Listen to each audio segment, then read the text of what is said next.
Who'd like to kick us off? Not questions, actually. This is strictly comments. It's your chance to contribute to the debate, to influence the vote, and then we'll move to sum-ups from the panel a little bit later on. Anyone like to kick us off? I'm sure there is someone who's got something to say about this, even if it's, I loved it all. Who'd like to kick us off? Someone on that? Yes, please. Tell us who you are. Yeah, Doug Chadwick Dreyer, architects from Blackburn. The centre of the universe, Wayne. Yes, I know you were. Corbusier is a hero, without any shadow of a doubt. His thought process was unbelievably artistic. He was ultimately the most sensitive architect the world has ever known. His sensitivity, unfortunately, has failed to be translated by those people who inevitably are decision makers, politicians, developers, just financiers, people who want to make money out of whatever process they're involved in at all. They are the people who are the villains. They are the people who are responsible for the total destruction, practically, of the ideas and the ideals that Corbusier represented. He will live, his ideas will live, they will be reinvigorated as they are being currently, and he will continue to be a hero. Thank you very much. Anyone else? Yes, please. I'll take you first. Hiya. Well, I must admit I waved a green flag at the beginning, and now I'm going to wave a red flag because Wayne's persuaded me that it's this posh French bloke whose name begins with Le, and all he did was sit in his cabane on a lake in a lovely French place. And actually, you know, what he produced was fantastic in his cabane, but he failed to engage with reality and actually take it out. So he spent all his time proselytising, but should have gone out there and explained to these stupid, much inferior architects and developers what the essence of his architecture was. Thank you very much indeed. I think we've got another one there. Yes, please. Corbusier, for me, is a hero. Despite what the four speakers have just said, despite what Wayne has said, because I know Wayne makes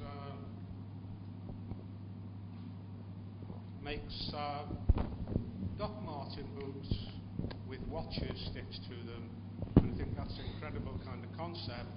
And neither functional or decorative. The reason why I think he's a hero is because I've only been to one building that he designed and built, and that was the Cabinon. I flew by EasyJet from Liverpool. I went along the coast to Monte Carlo, and I went to see the Cabinon.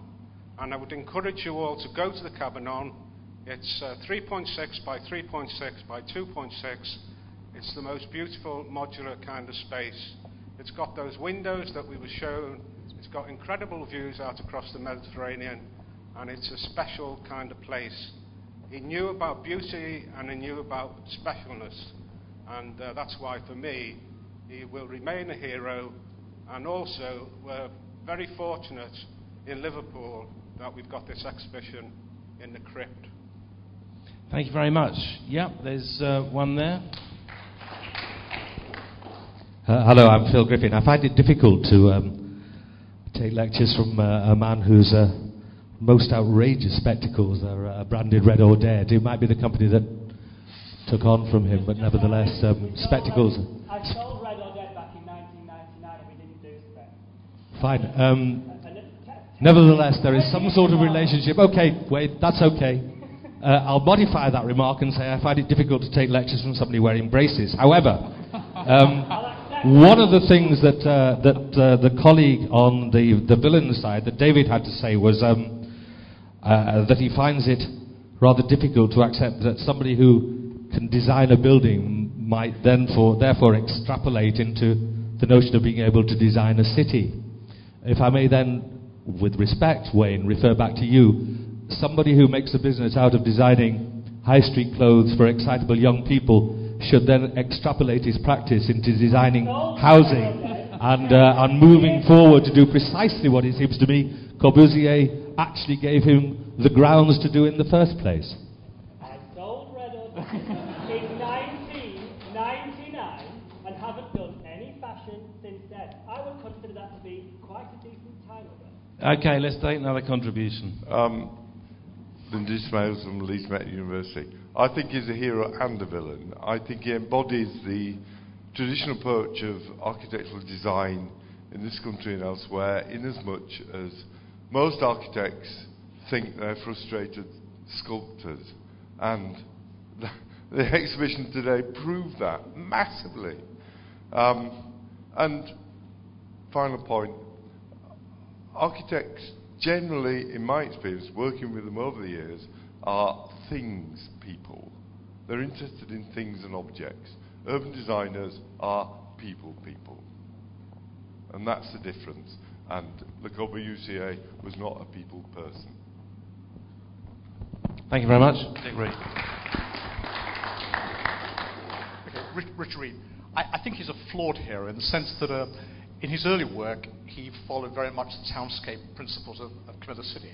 And really it was the First World War where things began to change. He began to do things that I think were more a metaphor for change than he actually really believed these things, because later on he began to re-examine the folk material and culture, etc. Began to do the housing for refugees, began to do the Villa Mart and things like this. And each time he struck out in a new direction, he began with building before he went on to architecture. And you saw this in the exhibition today. You see the little catalogue of his great journey to the Orient, where you see all these wonderful townscape things. I think he just began to re-examine things towards the end of his life, and he came back, I think, to where he was in the early 20s. Thank you. Thanks, Paul. Kevin Murray. I think his approach as an artistic architect made him heroic in his approach, the sculpture and all these other elements. But the outcome of the modernism that he spawned, not just through himself but through Siam and others as it spread, was surely villainous across the world. And I do wonder, just picking up on that last point, if the impact of the First World War hadn't been so calamitous in terms of the psyche of Europeans, if either he nor those who followed him would have had their ideas taken up, and the break with the past would have been so abrupt. Thank you very much. Any other points?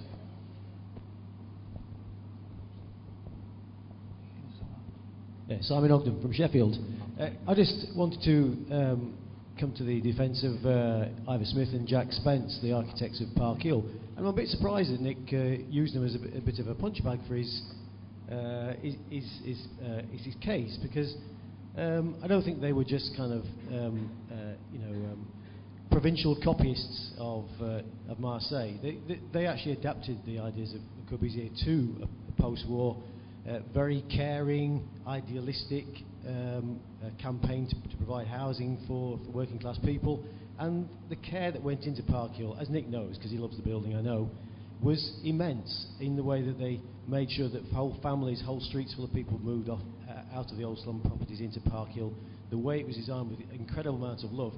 You could have thrown that at some of the other copies of Park Hill in Sheffield, like Kelvin and Hyde Park. But I think it's unfair to use Park Hill as the fall guy to demonstrate the subtlety of Corbusier. Thank you very much. Yes, please. I think one of the problems that a lot of people are forgetting is that with the tower blocks and the sort of Corbusian style blocks that were demolished, it wasn't so much the design of them, it was the lack of upkeep.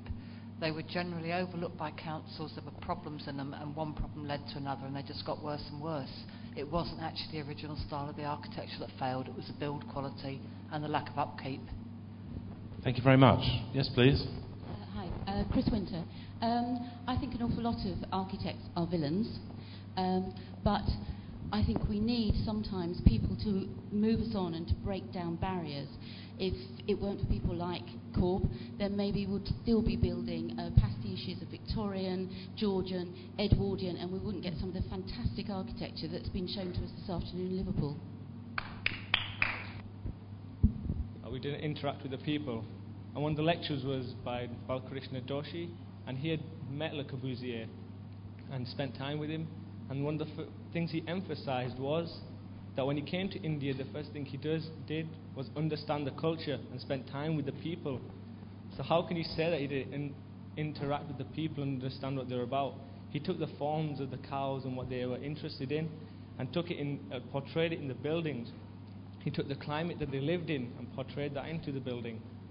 And they said there's 8 characteristics to success, and one of them is having a role model.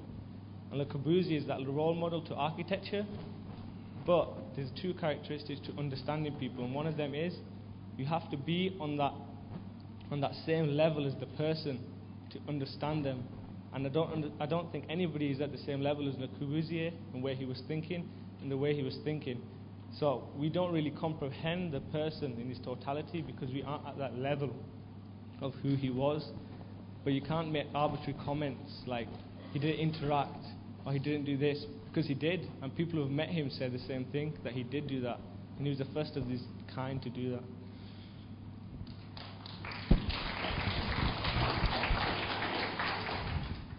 Thank you very much. John Thompson. I was just pondering who I'd like to have dinner with, and I'd much rather have dinner with the only honorary academician of the Academy of Urbanism, Jan Gale, than I would with the previous winner of the RIBA Gold Medal, Le Corbusier. Jan Gale understands life. Life takes place between buildings, and it is the fundamental building block of civilization. Corbusier, I'll show you the slide tomorrow, I'm surprised it hasn't been used, drew a street and he said, we will kill the street. Il faut tuer la rue corridor. The street is the building block of civilization. Without it, we remain individuals, selfish, without any civilization. Corb was a great thinker. He's a great seducer, and I'm afraid the visual professions, particularly architects, are always seduced by the object. We only live in space. We are only receive. Our senses translate to buildings for us. They're not actually real. We cannot actually enter the concrete buildings of Le Corbusier. They are merely a way that we arrange people. To arrange them vertically on the earth is totally fundamentally wrong. We should be on the ground, meeting people in streets, in public spaces, in public squares. Corb never did street. He never did public space. He never did a piazza. He never created active frontages. And as a result of that, you go to any school of architecture today and they're designing out the fundamental ingredients of life. Whether it's his fault, it would happen in any case. And actually, it's the best way for the development industry to put things down across the universe. In Dubai, in Shanghai, and everywhere else, arrangements of buildings is what the industry does. I will show you slides tomorrow of our 15 finalists. Nobody knows. Has anybody been to the Lane in Brighton? I've never been there before. How the hell did that happen? How could we ever make it happen again? It would never be given planning permission. Imagine putting it on Pilotti and saying it's a brilliant idea. It's full of the most entrepreneurial people I've ever made, and none of us in this room actually understand how it happened, why it's so brilliant, and how could we design it again. It's a complete fantasy, this stuff that goes on, talking about stuff that happened almost a century ago. As professionals in this room, we ought to stand up and say, have we created great places that bring happiness to people, and can we go back there and enjoy the expressions and the smiles on their faces? There's 2 pictures we've had of people happy, set up shots of the kids on the top of the Unit A and inside private dwellings. Private dwellings are the easiest thing to do. You can be happy anywhere, in a cave, in a tent. Some people still are. But designing cities is a lost art. Sheffield's remodelled itself. Go and have a look at Sheffield and the happiness that the remodelling of public space has brought about there, and the intelligent use of the materials of architecture to frame human life.